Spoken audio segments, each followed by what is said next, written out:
Welcome, Spartans, to Mission Debrief. We're playing every mission of the mainline Halo video game series in chronological order, discussing our experiences and giving out free samples of lore along the way. The first one's free. Wow. It's If like you'd like Costco. to play or, drugs. Oh, If you'd like to play along and have your thoughts read on the show, email us, podcastevolved@gmail.com, or drop us a tweet at podcastevolved on Twitter. If you like what you hear and want to support the show, visit Podcast Evolved on Patreon. For everything Evolved has to offer, visit evolvedhalo.com.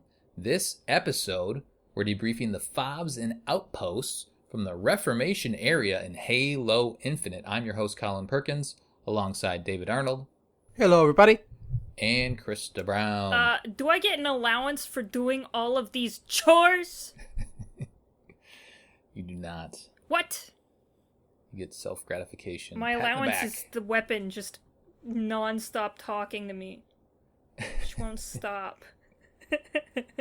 Last mission was Pelican Down. Our heroic trio was reunited after a nifty escape from the Spire, but their Pelican was quickly shot down in transit to the Command Spire. Chief set out to destroy a series of banished AA guns in order to continue the mission and stop the Reformation. After accomplishing his goal and enduring a few more Escharum shit-talking rants, he confronted the Spartan killers Tavares and Hyperius. Chief won, of course, and proceeded to have a much-needed heart-to-heart with Echo 216. Now, as we are in this new area, which we'll go over in a second, the door to the Command Spire is locked, but a series of 4 beacons nearby seem to hold the key. But John and the weapon decide to loosen the banished grip on the area before reestablishing the local FOBs and destroying the final 2 outposts, Annex Ridge and Riven Gate. Date of the game, still May 28th, 2560. So we finished Pelican Down, and I always check for whatever reason. I check my completion, so I'm at 71% complete, and after doing everything on that Pelican Down area. So we're getting there, and we have lots more to do here. I'll cover that in a second, but before we do have a little bit of a cutscene, which David's going to take us through. Yeah, so obviously this picks up right where we left off on Pelican Down. So you press the button, press X to grieve, or get into Pelican, dead Pelican that rises from the grave for no reason. And it's a nice little piece of dialogue.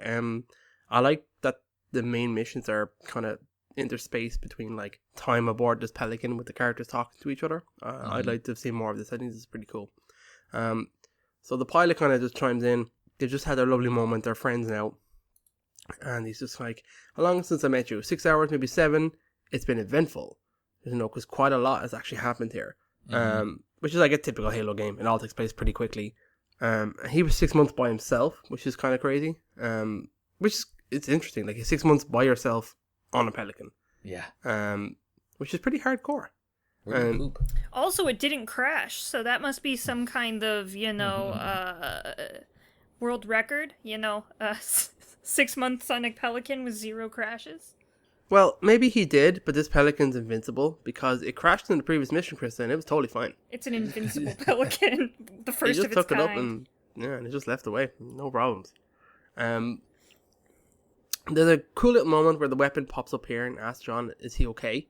Because obviously they shared a moment here in the previous mission of him confessing that, like, I failed Cortana, all this is kind of because of me. He's pretty guilt-riven. And the weapon is kind of questioning, trying to understand, because she doesn't have any of the backstory. He doesn't understand how you let her down. Your whole mission was to destroy her, and you did it, because she's dead. So why do you think you failed? Why sad? And then, there's a bit of back and forth here, kind of filling in some gaps for us of, like, who was supposed to deploy, what was the point to do it. So it looks like Halsey switched her on. Chief deployed her right before Atriox came along. And kind of just, I don't know, it doesn't fit in. It just kind of says it's Chief describing how Atriox just beat the crap out of him. He describes it pretty well, which is kind of cool. Obviously, it's dwelling on Chief, which is pretty. So we're kind of ready for the rematch at some stage. It's going to be really interesting. I think what they're trying to get across here is that he's sad like the goal, the mission was clearly to stop Cortana, but he wasn't the one. Like Cortana seems to be gone, but Atriox beat him, and so he doesn't necessarily know what happened to Cortana. I think he wanted to be around for that. Again, the story's not over. Yeah. So I think that's where some of this emotion is coming from when she's asking if he's okay, because there's still a ton of doubt right now. Yeah, right? he doesn't We know don't what happened. He doesn't understand yet. Which is fair enough. He says he just remembers waking up in the Pelican after being knocked kicked ass by Aatrox, and that's kind of it. Mm-hmm. And she just kind of says, "You need to know who killed her. You want to know. It's very important to you. It's very Right. important." It's a great moment. It's good understanding here. I don't know, man. It's just a good moment. I really like it. And then there's the token. It's the ring. It's not like the others. Something else is here. Yeah, like we know that. You've told us 1,700 times in every cutscene. There's a sentence about this ring is different. So that doesn't really make sense. And then it's kind of like she says, "Am I still here because of this?" And then the pilot cuts you off and says, "We're going to drop where you want to go." Chief is like, "Drop me in close." So you're being dropped off at the command spire. And then there's a small little sequence here of Chief fighting. You kind of just clear this kind of landing area, kill off some elites and some grunts. And another quick little cutscene. You put the weapon on the pedestal. She snaps her fingers but can't get in. And then she's kind of constantly snapping her fingers, which is pretty funny. Trying to kind of figure her way not getting in. Then she says somebody's altered the code, so I can't get in anymore. And then I don't really understand why they draw the line here, but you see the beacon shooting up, and then that's suddenly they both agree, okay, that's where we gotta go. But these things are almost always shooting. I don't really know. But I thought there was a funny line here where he's like, "Plan B," and she goes like, "Plan B? I thought we were higher." In terms of we've had so many plans go awry. But I don't understand the connection here with seeing this thing shoot off and they're immediately knowing that's where we have to go. I don't know. That's kind of it. Yeah, she does. She seems to just figure it out. What does she say straight here? away, which is a bit weird. She's like, "Hey, those beacons are where we need to go." It doesn't necessarily make sense, but she goes, well, here she goes. She says, "Those beacons are part of a ring-wide communications network. They can adapt to any frequency, any purpose. It's incredible, really. Get me inside, and I should be able to use the pulse to reconstruct a pure version of the sequence." Okay. So there you go. And the sequence is the code to get in. That's what we're referring to here, right? Cool. Yeah. So the sequence is essentially the mission that we're doing now, but this episode, we're not going to be doing the sequence. We're going to be doing our chores. And the weapon Crystal loves so much. tells you very vividly that you're not doing the sequence every 5 minutes or so. Yes. Exactly. She's trying to keep you on task. She's doing the video game thing of being the video game person, telling you where to go. So she also did one more thing on this last, cutscene is we assume that the Harbinger is the one that's blocked her from opening the command spire, right? Yes? Yes. Based on the previous cutscenes where you see the Harbinger, where she's very interested in the with the weapon, saying that she's very intelligent but very vulnerable. So it looks like it's a weakness to exploit. So it's kind of hinted at very heavily that she's the one scanning, she's the one assessing the weapon here, trying to find out what she is, what she knows. Obviously, if she can manipulate, it's clear that the Banish and the Harbinger are having a hard time, like manipulating the ring's control schemes, and obviously we have the prisoner kind of like audio logs telling us like how they're abusing him to kind of open things and do things for them. Yeah. So I like the idea. She's like trying to understand Cortana. She seems to not comprehend AIs, which is really interesting. I don't know. It seems weird. Yeah. So I think she must have, changed something so that we can't access it. The other interesting thing is there's a big disconnect from the chat that we saw between Harbinger and Escharum. And remember, Escharum hit the button. She's like, "Protect the spire," and he hits the button, and he's like, "Done." And like on screen, you see all this, these ships and all these reinforcements around the command spire. But then you get here and you just shoot some elites and some grunts and some jackals, and that's it. So, well, I got the impression that it's also the build-up of the base around it. Do you know what I mean? Yeah. Where the bridge is and all that approach and stuff. I don't know. And yeah, maybe I would agree with that. Yeah, he's essentially turning on the defenses in this open world area. Yeah. Yeah. So now let's go shoot those defenses down. Perfect. So after this cutscene, there's originally a bridge. Well, you can't actually go anywhere once you get to this anywhere else. I don't think you can fast travel yet either. I guess I didn't try, but it drops you off in this little section of land. You can't use your grapple shot to get across. There's a bridge, but it's not extended, so you have to just do this thing that we just talked about before you can proceed. You can wander around the area. You can grapple shot all the way around this area. There's not really anything to find, but there's this giant spire that you can climb up if you really want to. But yeah, again, just don't waste your time, because after this cutscene, then the bridge extends, and then a couple banshees start coming your way. Oh, yeah. How There's convenient. a hydra. Yeah, exactly.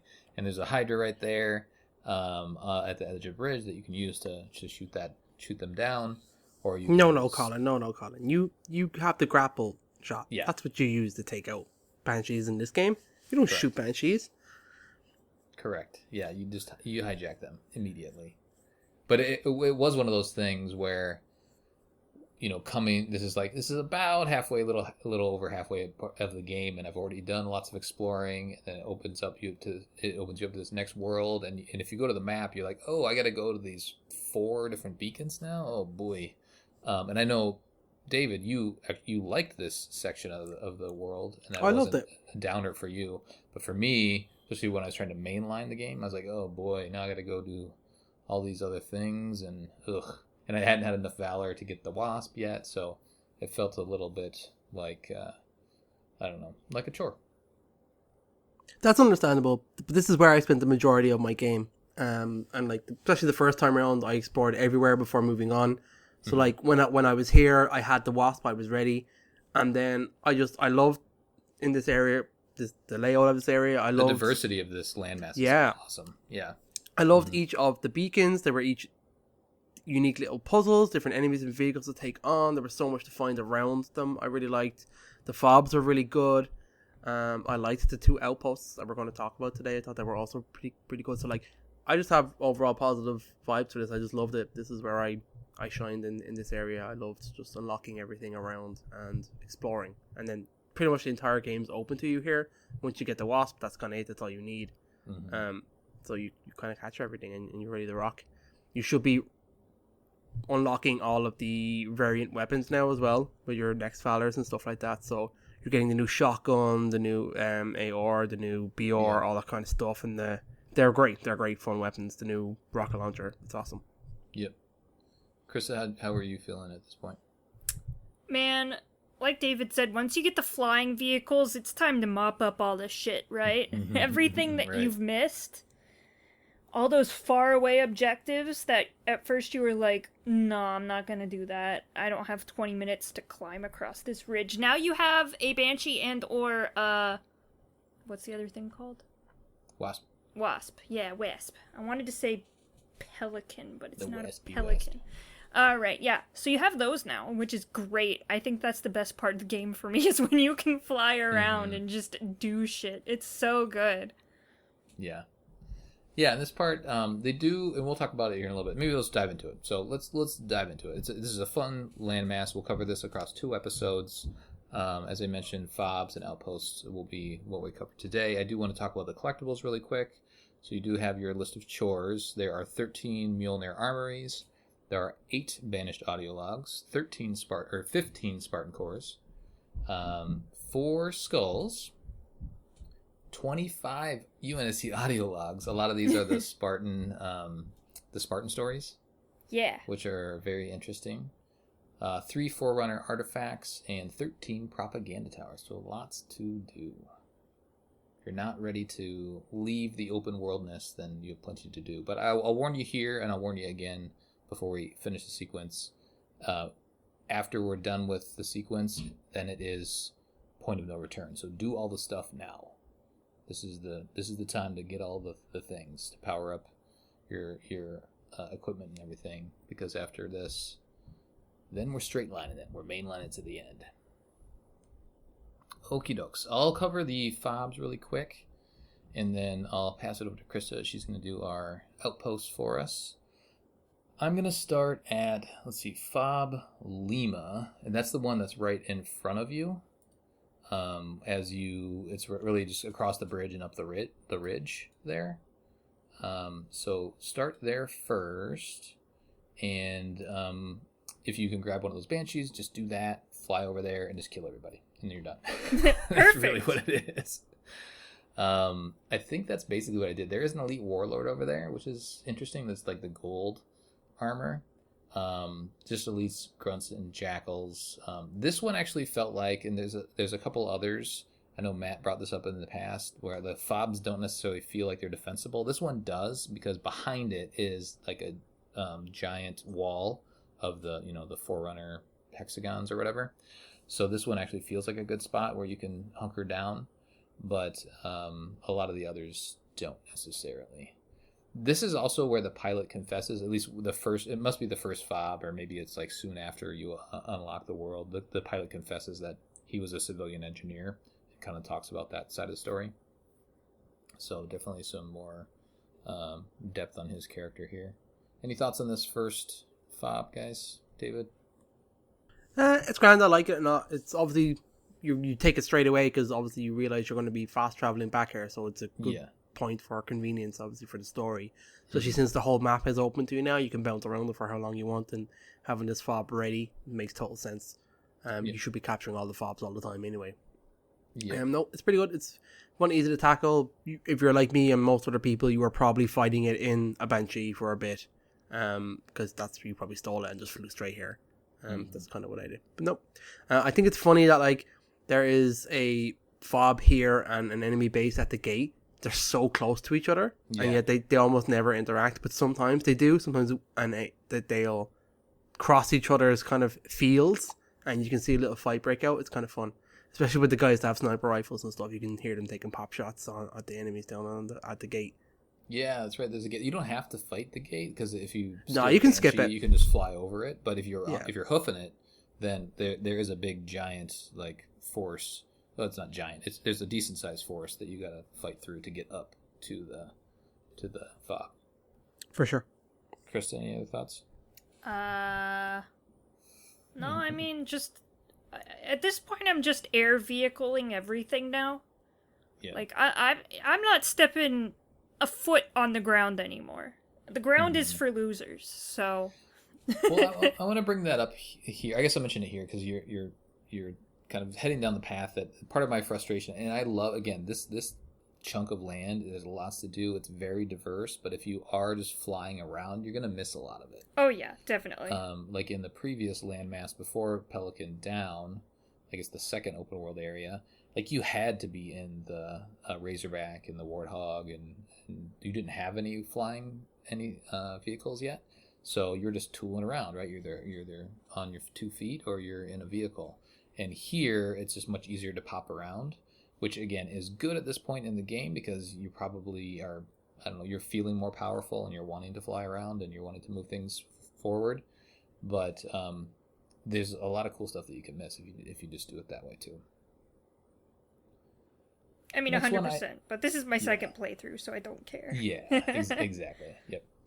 So FOB November is the next one. I tackled this in the northeast, and this is the one right by the lake that's wide open. I love this area. This is cool. It's pretty. Yeah. It's very pretty. Yeah.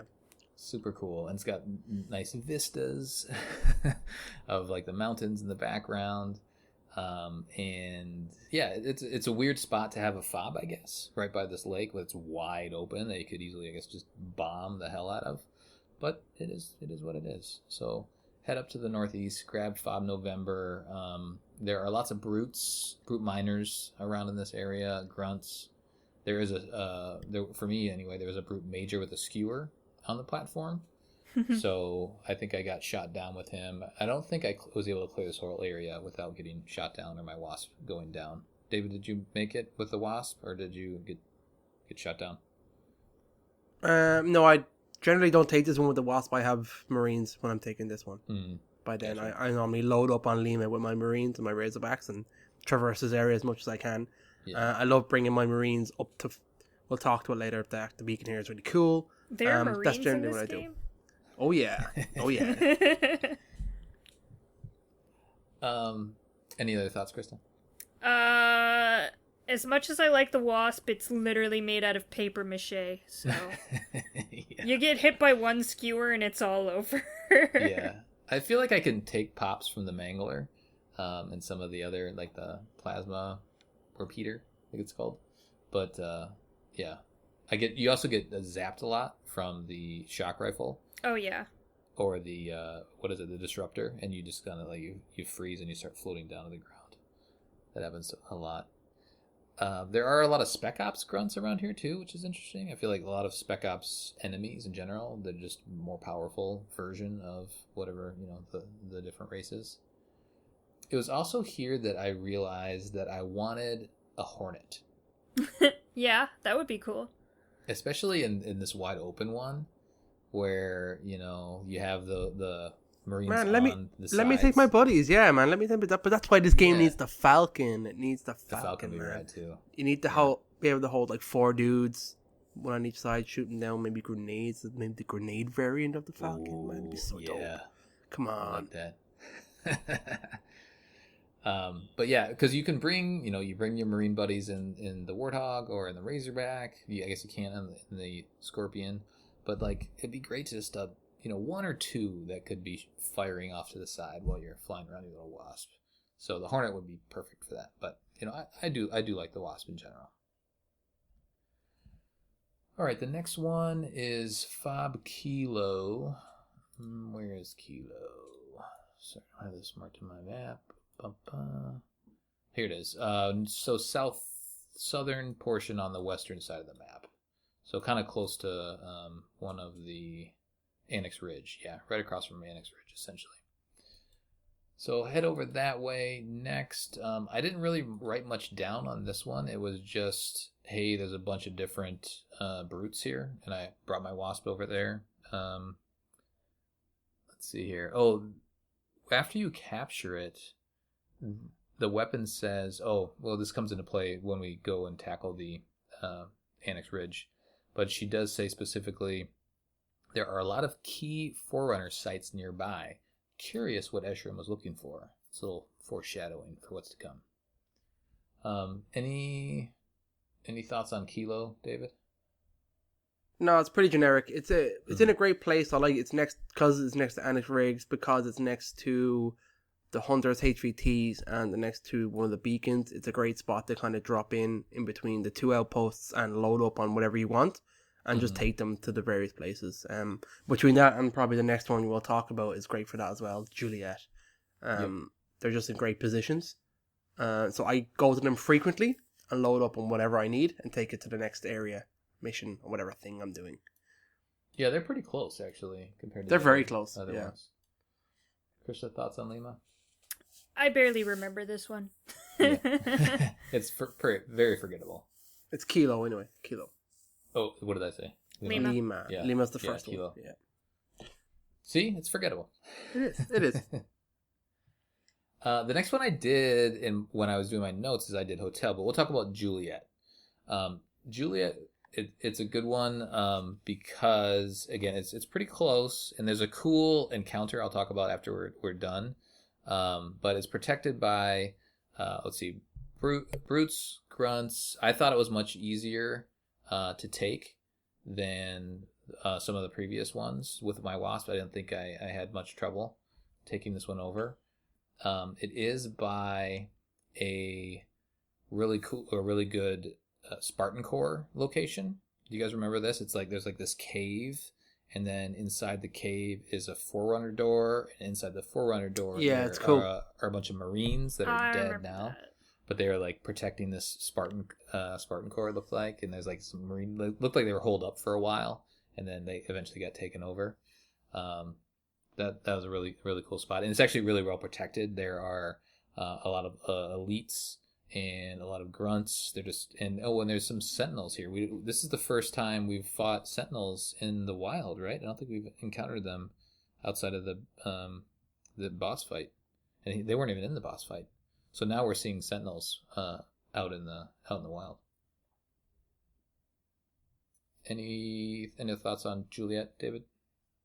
No, it's the same as them. I go to it regularly. It's pretty simple. I like the area too. I go here just to stock up on stuff. It's pretty fun. Mm-hmm. Yeah, it's a good centralized location. Thoughts, Krista? No, it's nice. It's useful. Not very memorable. You can't remember most of it, but yeah, not memorable, but useful. Yep. Okay, so that was Juliet. The last one is kind of the furthest to the west. And that's Fob Hotel, and this is the one, if you don't have a wasp, you do kind of need to hoof it around, because there's this giant gap in between the landmass, so you can kind of hoof it up and around to get there, or you can just wasp it or banshee it across. But this one's actually really well defended, and they shoot you down pretty quick here. There's lots of disruptors, skewers, there's people on ridges, it's really well defended, so I felt like this was one of the most interesting fobs to take over. Just from like a defensive standpoint, it wasn't easy. I think my wasp got shot down right away, like with a disruptor, and then I tried to fly again, and then I kept getting shot down by a disruptor. So I was like, F it, I'm getting out of this thing, and then just slowly sniped around from there. David, how did you approach it? Yeah, I'm pretty sure. I think I fought this one from the air a couple of times. If Hotel is the one I remember, it does have a Banshee kind of loading dock nearby. I think it does. It does. Yes, yeah, I'm there right now. I like that. I like the fobs to have a purpose. So this one's cool because you can always get like 2 Banshees loaded up here. So it's pretty good for that. Mm-hmm. The other thing, the weapon pops on, and she says, "This location." After you take it.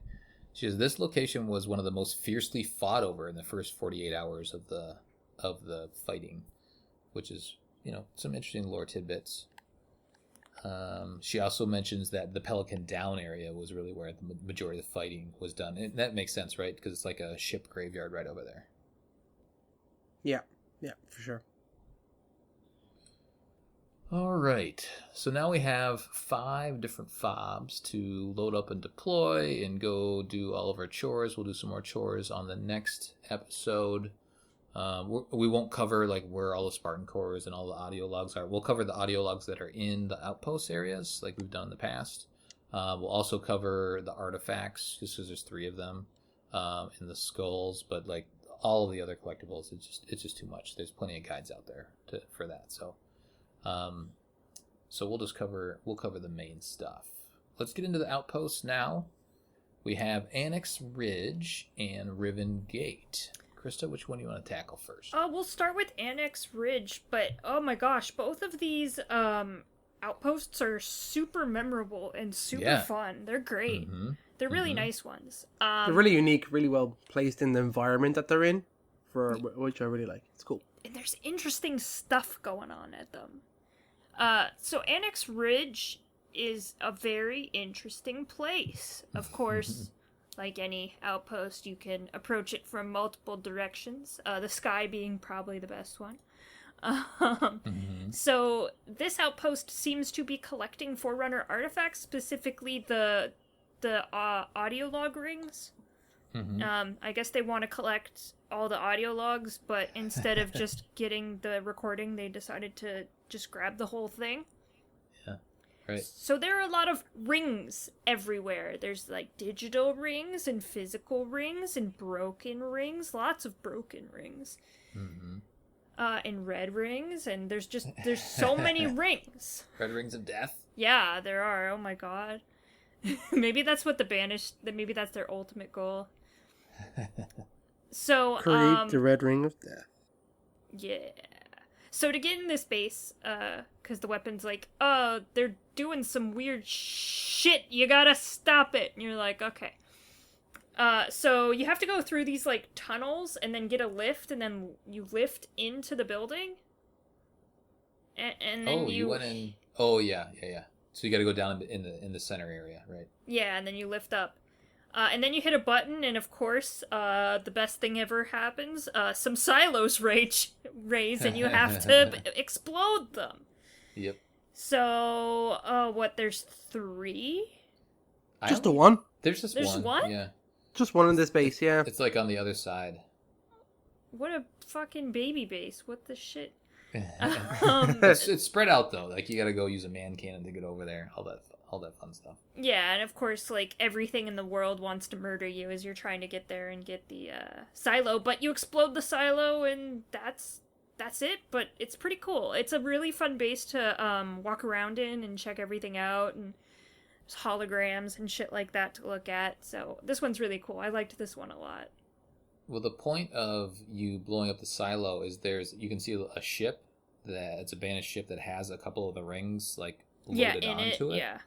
And so you're trying to stop that ship from taking the rings and letting Eshram, do some research and stuff. So when you go hit the button, that lifts the silo, and for whatever reason, when you blow up the silo, then that also blows up the ship. For some reason. Yes. Nice. Correct. Science can't explain why it does that. Right. Yeah, it was probably in the middle of being refueled or something. There's some cable connecting the two, pumping fuel in, and you blow it all up. Yeah. I mean, it is right next to it. So. Yeah. Any other thoughts, David, on this? No, I love it. I mean, each of the different ways of attacking this are great. There's 2 kind of gates that can be lowered. I think there's a lift. You can attack it from a lower side, which is really cool. I know Chris is the best from the air, but it's really fun going around the lower end of the ridge, fighting that base, taking your Marines on a hog up the lift, and then fighting again. It's definitely the most difficult way to do it because you're fighting constantly, but it's fun. It's great. It's good. They've got some good reinforcements, some good fights in here. Just bring some Marines that you can rescue, and you can get just a whole bunch of you running around this base, rescuing dudes and shooting stuff. So it's very simple. I just like it. I mean, it's just pushing buttons, really, but I like it. It's cool. Yeah. Yeah, it's cool. I mean, I think the realization, like, they're doing some things with these rings. This is neat. I need to stop them from doing that. It's a little extra motivation, especially after you've captured a couple of them and listened to the audio logs. So I think that's neat. Good tie-in. And speaking of, so there's 2 audio logs. You want to see 2 banished audio logs, and they both play into the story. I think these are really well done, these 4 in particular. So why don't we start, we'll play the UNSC audio logs, and we'll comment, and then we'll play the banished ones afterwards. I completed a perimeter circuit around that cliffside outpost.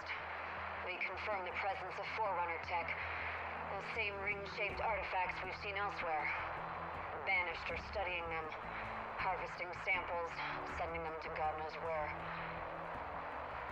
Spartan Rosado and I were curious where they were going, so we kind of sort of hijacked the banished transport they've been loading up. Autopilot's taking us away from the ridge to an unknown destination. As soon as we know where these samples are headed, what Asheron wants with them, we'll let you know. Rosado, you hear me? I can't get a clear view on what they're loading into the Phantoms. I can get confirmation on the signal spikes for detecting. You're right. It's Forerunner. That explains the high security. Good work, Jade. I'm suddenly less interested in what the banished are transporting and more interested in the destination. Time to hitch a ride? Stowing away on that Phantom would be simpler than breaking through all that security. I don't like it, but that seems like the only viable option. That's a truly awful plan. Oh, don't worry. As soon as we're clear of banished airspace, I'm commandeering the Phantom and coming to pick you up.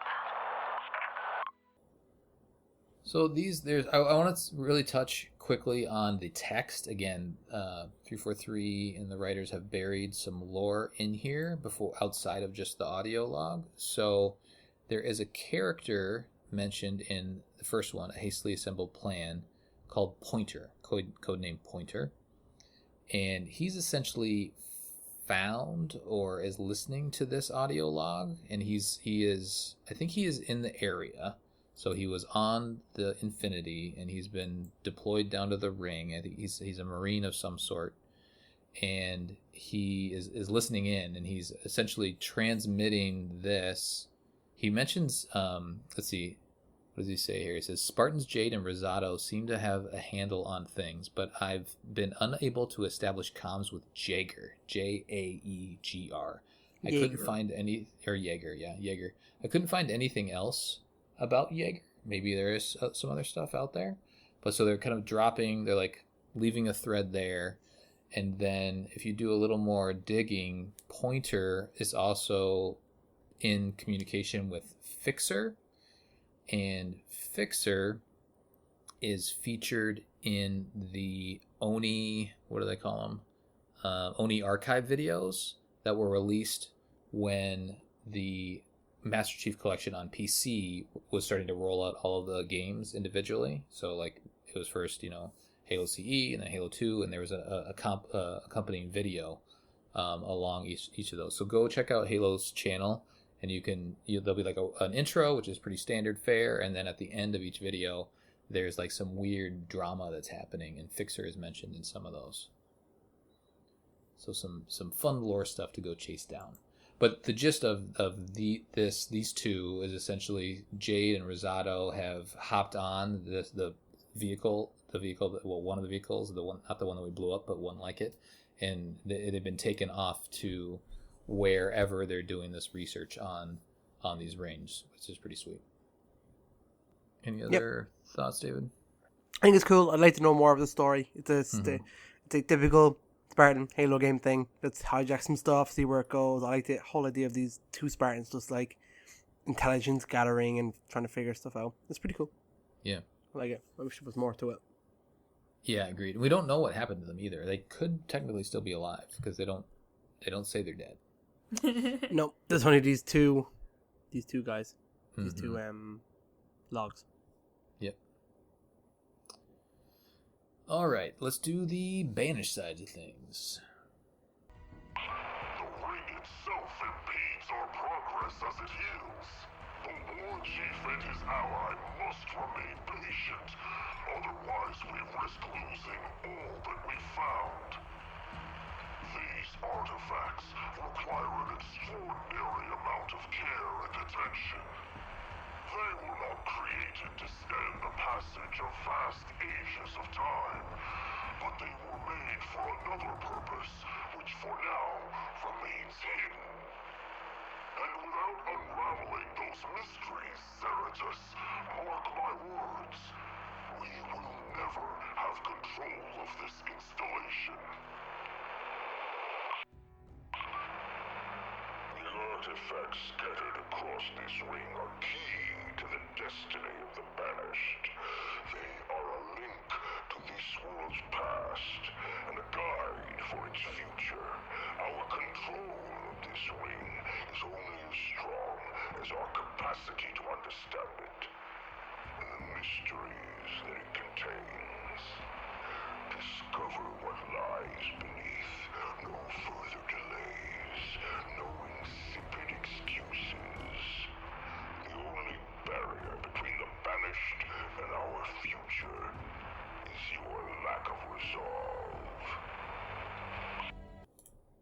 So the first one is slow and steady, and Elcor is just talking about, hey, the ring is healing, and that's kind of sucky for us because it's impeding our progress.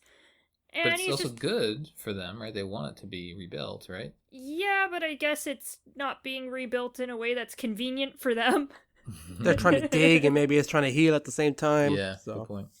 Yeah, so, he talks more about the artifacts that this base is, centered around and how they're breaking because they weren't supposed to, like, be sitting around for, like, 100,000 years. The longevity was not up to par. So they just talk about, it's like anything else in Halo. It's like, if we don't understand this thing, we'll never truly control it.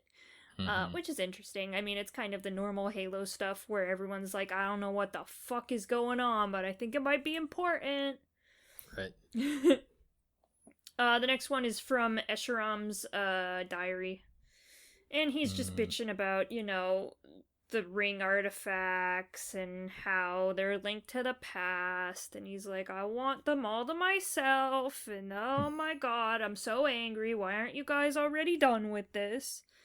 And everyone else is like, nah, we don't want to do that. And then he gets angry. But yeah, he's just like bitching to people. He's like, we need the artifacts, but you ain't doing shit. Mm-hmm. Which is pretty much every single one of his speeches, so. They do, again, in the text, it says, you appear to be blessed with some luck. It's like a conversation, like an email between a couple banished.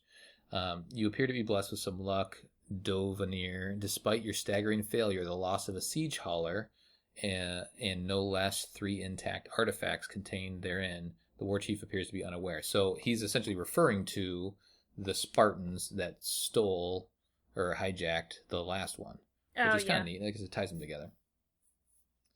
The other interesting thing is Zeratis is mentioned in both of these in the text of the audio logs, and Zeratis is one of the high value targets we're going to kill in the next episodes.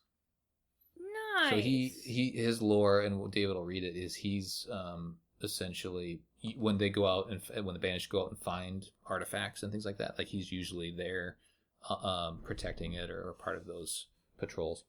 He's a very mean guy. Mm-hmm. Yeah, so overall I really like this one. Let's go talk about Riven Gate. Oh, Riven Gate's the best. Mm-hmm. Oh, it's so cool. It feels like a proper siege of a base. It's really, really nice. So it's literally just a base that's connecting these two major parts of the Broken Ring. So you pretty much have to pass through Riven Gate if you want to get to the other side of that ring, especially if you're on foot. I actually think you should do this one on foot because it's way more fun.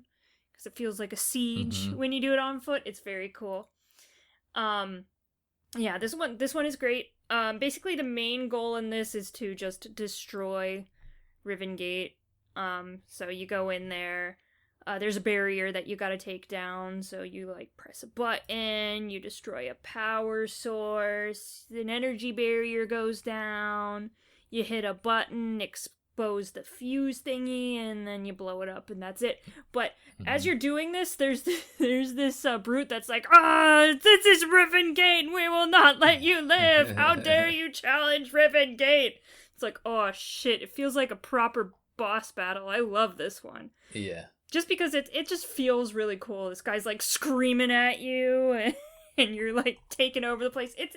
I like this one. This one was really fun. It was very immersive for me because it makes sense for them to want to control this specific part of the ring because it connects the two parts. So I don't know. It was just really cool and immersive for me. I was like, yeah, I'm Master Chief and I'm exploding this place. Yeah.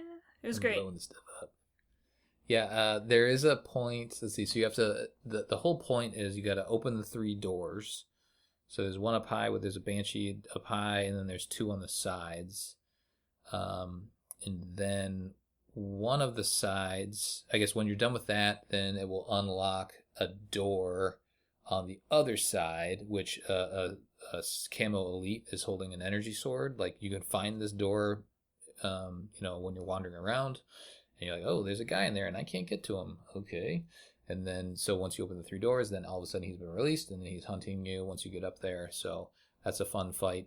And then once you get inside, so you obviously kill him, clear the area, get inside further into this tunnel, then there is a Elite Ultra, and those are the ones with the white armor.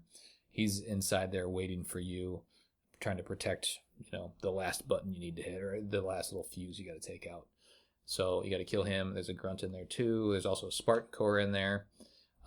So take everybody out, do the fuse thing, and then you've officially taken over Riven Gate.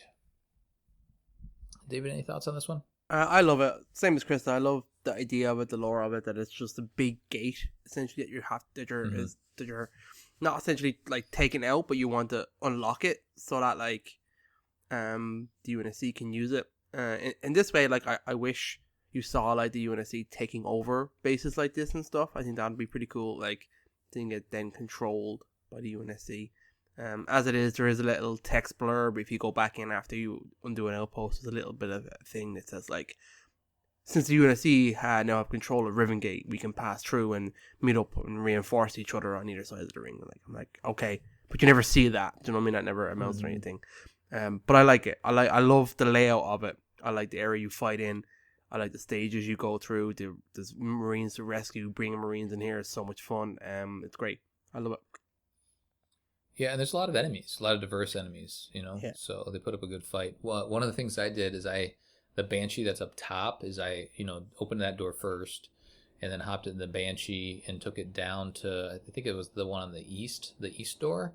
And I just kind of crashed it into the entrance and then hopped out. And of course I think there was a shotgun brute in there, a bulldog brute. So you take him out, hit the button, and then a bunch of other brutes converge on your location. But they couldn't get inside the door because my Banshee was conveniently, and I didn't do this on purpose. It just worked out. But the Banshee was essentially protecting me inside, so Nice. I couldn't get inside. And there was a bunch of berserkers and like 4 or 5 brutes outside, just all angry at me, and I could just stay inside the store and chuck grenades and take pot shots at them. All right. Any other thoughts or any other stories from this one? I like it. It makes me happy. Mm-hmm. And that's the last outpost. What? It'll be interesting to see if we get more outposts. I hope we do. I hope we get, we've talked about puzzles and stuff like that in Halo Infinite and how they're kind of not great. Like this one is, I guess, kind of a puzzle. You got to open the 3, and then you got to go inside and then hit the fuse. I guess it's not really a puzzle, but No, in a weird way, it makes more sense in this one because the whole point of it is to open gates. Open the gates so you can get through it. So like, yeah, okay, the objective is to push the button to open the gate. That's fine. Because it actually makes sense. As opposed to like all of them just being push buttons to open doors and then shoot the thing. But when you do hit the last fuse, and maybe it opens when you do the 3 gates beforehand, there is like a little side tunnel that you can get into. So like, just the whole design of this area is pretty neat. I just want to hang out there and live there. It'd be great. Okay, let's do the audio logs. There are 2 and 2 again. We will start with the UNSC. Hey, Svarro. Since you and your teams are running some serious guerrilla ops on those banished convoys, Spartan Griffin suggested I pass this intel along. We're seeing a significant increase in traffic at the banished outpost near the trench. And, by the way, significant means huge. We think it has to do with the ring's spine. Maybe it's research. Maybe Eshrom's gonna try to patch this thing up. It's not yet clear. But at any rate, if you and your team wanted to hit the banished where it really hurts, the convoys are bunching up on the other side of the trench, moving slow. Easy targets for things like Kavan. Security in this part of the ring has increased by several orders of magnitude. Prolonged focus on that channel structure. Hold.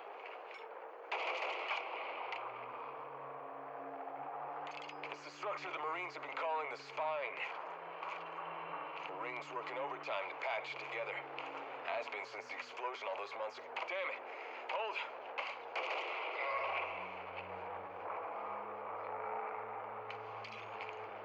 The Banished want this ring. And they want it intact and fully operational. We have no choice but to... Oh, come on, hold! The first one is fairly interesting. It talks about, they're fighting around this area. They mentioned Spartan Griffin, and they're just seeing more traffic from the Banished near this trench over here. And I think the trench is also the spine. They also mentioned the spine. I think maybe the Banished called it the spine. And I think that is that long stretch of detached Forerunner stuff, ring stuff. Yeah, that's it. Leads to nowhere. Is that the right spine? after the Riven Gate? That's right. Yeah. So there's lots of fighting around here, and they're trying to figure out, obviously what the Banished are up to, and they're trying to keep them from getting it. As always, a lot of these are, and then there's some deeper lore in the next one, in Covalescence. And Pointer is mentioned again, not in the audio log, but in the the text. I'll just read it really quick. It says, a rapid translocation event of this size that had to have put a massive strain on the ring's structure. We've always assumed the ring could move in some capacity, but this is beyond what we had prepared for. So, it's just, I guess, maybe mentioning that the ring was moved again? I think it just kind of... Because we know that when the rings move through slip space, it, like, fucks up slip space and it fucks up the ring in small capacities, but like when a ring moves through slip space, like other slip space ships can't move for a little while because of the disturbance. So obviously moving something like that creates some problems. It can be done, but there's some problems. Yeah. So more interesting stuff there. Again, pointer. I feel like there may be some more pointer stuff that we figure out, more pointer and fixer stuff to come. And then the audio log itself is just a Spartan talking to somebody and just shooting. Perfect. Yeah. All right, let's do the Banished. This place continues to confound us, brothers. Scouts of the Great Spine have confirmed that the ring's efforts to repair itself are well underway. One thing is certain. We need only slow the demon down long enough for this mighty ring to be whole once more, and ours to control. He must be the focus of our forces.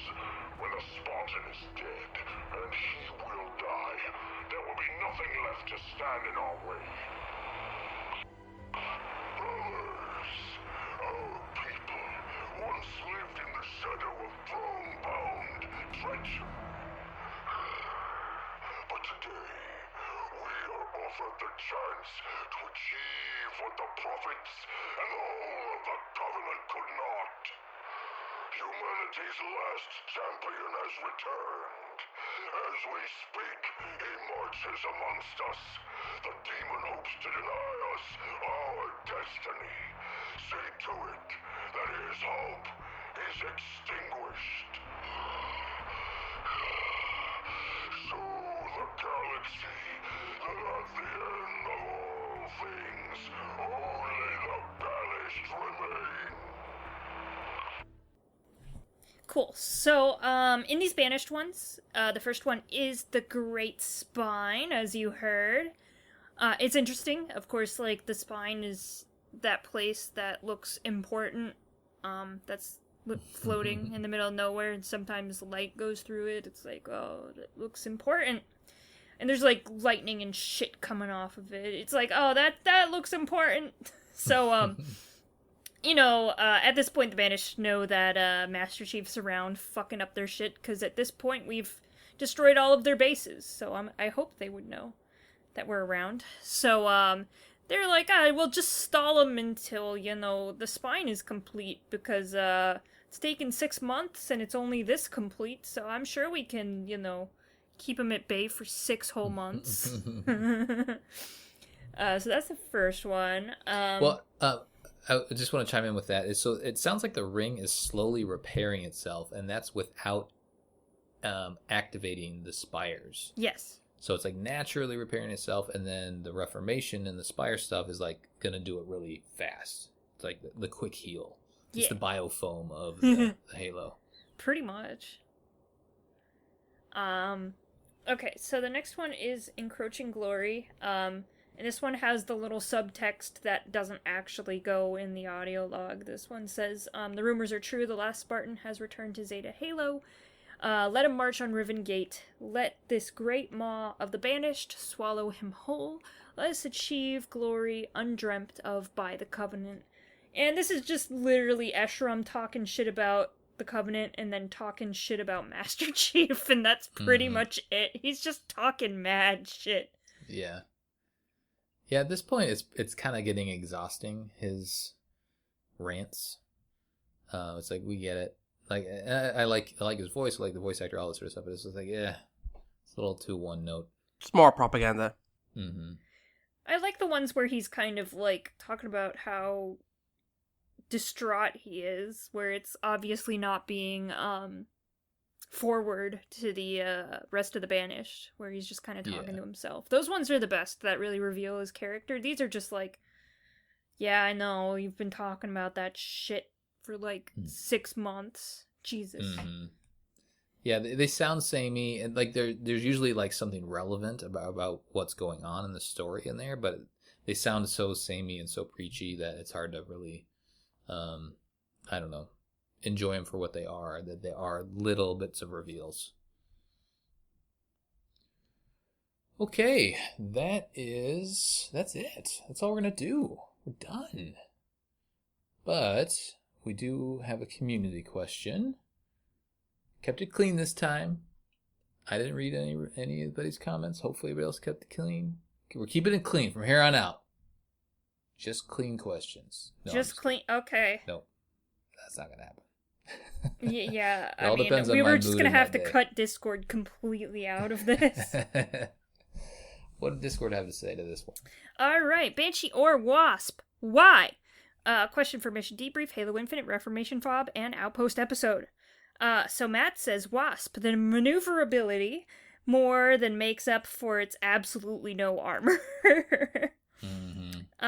Tokyo Drift says I'll go Wasp too. I used it at the end just to cheese everything. Perfect. That's the one way to use the Wasp. Roadkill says the Wasp is just more fun. I feel like I get killed just as quick in either one anyway. Joe Mama says the Wasp is more maneuverable, and you can hover. Also, majority of features is you can scan while in the Wasp, but not in the Banshee, which helps me a lot doing audio logs and skulls. Pesky Bird says Wasp. Better in every way other than maybe forward speed. Yeah, the Banshee's good if you want to get to a part of the ring like super fast. Mm-hmm. If you want to do shit, I feel like the Wasp is better. The Wasp doesn't have like a thrust, does it? No, it really needs it though. Mm-hmm. That's why you have the Banshee. Yeah, I find myself pulling the left trigger all the time in the Wasp, just like, come on, boost, come on. Jedi Spartan 38 says Banshee because it lasts more than 5 seconds, although it would help if there was less air enemies when you get into the Wasp or Banshee. Sometimes I just want to peacefully fly around and enjoy the map. Mm-hmm. And Matt says play on easy. Caliber says Wasp, much more maneuverability, plus easier to dodge those annoying skewer brutes. Mm-hmm. Postman Pat says, I don't care, I use just whatever is in front of me to deliver the mail to those brutes. They get pissed if their package is late.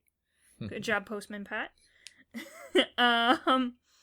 And finally we have Solo Ekel, which is Wasp, because one-shot brutes with the rockets, and if you don't, you still have some backup with the rapid-fire guns. So he likes the rockets and the guns.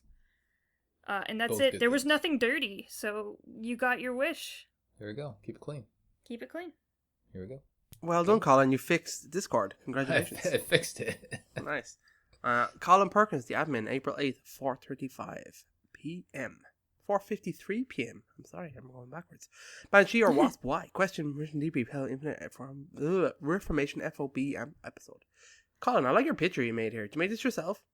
No, I pirated that one. Somebody else did a little video. Let's go. Ray says, the Banshee, because the Wasp doesn't capture the Hornet feel I wanted. I agree with you, buddy. I agree with you. The Banshee in this game is such a letdown. It struggles to kill anything, but the Wasp is paper-thin armor.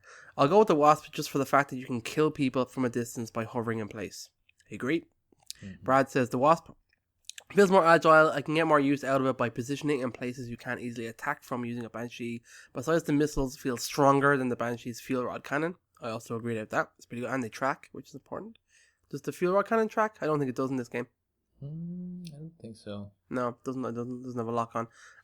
Jointy says, ooh, hard one that. Feel more like I'm part of the UNSC in a Wasp. Plus, it's easier to get hold of one when you have enough valor at the FOBs. However, I can't help but feel the Banshee can take more punishment. It feels like faster in a straight line, absolutely. And it can do tricks, which are fantastic in this game. Love combining them together. I agree. It's all good. Also, important thing that I did recently, which is really fun.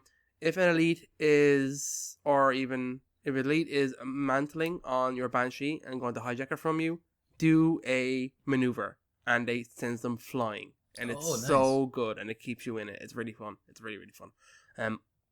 Alexander says the Wasp gives a vertical and lateral control as well as hover capability. That's so important in this game, I feel. It acts more like an attack helicopter than a tiny jet, which makes it more conductive to the air-to-ground combat in the game, which is really the only thing it's used for. Agreed. When it comes to air-to-air, the Banshee. Mandy says the Banshee because she got the right moves. Do a barrel roll. I like it. Like the GIF, Manny. Good stuff. Simon says a Wasp every time. Alan says Wasp for me. I've never been able to pilot a Banshee well, so having something that hovers is great. Having said that, grappling a Banshee and ejecting the pilot is so satisfying. If you give me the option, I would take the Hornet instead. Imagine having Marines with power weapons on each wing. Yes, Alan, the correct answer. You will get a like, thumbs up. Good job, Alan. Luke says, Banshee, I like to keep it old school. Such fond memories of Combat Evolved all the way using my Banshee. It's fair enough. Diggy says Banshee looks cooler. It's also the OG flying Halo vehicle. You're on the ball there, Diggy. Jimmy says Wasp, and need I say more? You could if you wanted to, Jimmy. That's kind of the point, but that's fine. You don't have to say more. Cameron says, I have to say the Wasp. I do like both. However, I feel like both could do it. Definitely use with a health buff. The Banshee for sure. The Wasp in Halo Infinite is much easier to control. Fine compared to the Banshee. Is also way better for hovering because it can actually hover. I also like the punchy, heavy sound effects that come with the Wasp. Love the podcast, guys. Keep it up. Thanks, Cameron. And Amado Jose says, I need a lady in the streets, but a Banshee in the sheets. Perfect. Okay. Nice one. A bit of a mix on Facebook. I know Discord seems to be heavy Wasp, but I think the Wasp comes out on top, and I think it's kind of the correct, because, I don't know, the Wasp is what you need when you're searching and exploring. You need to be able to hover, and you can pulse and you in a sea vehicle, so it helps.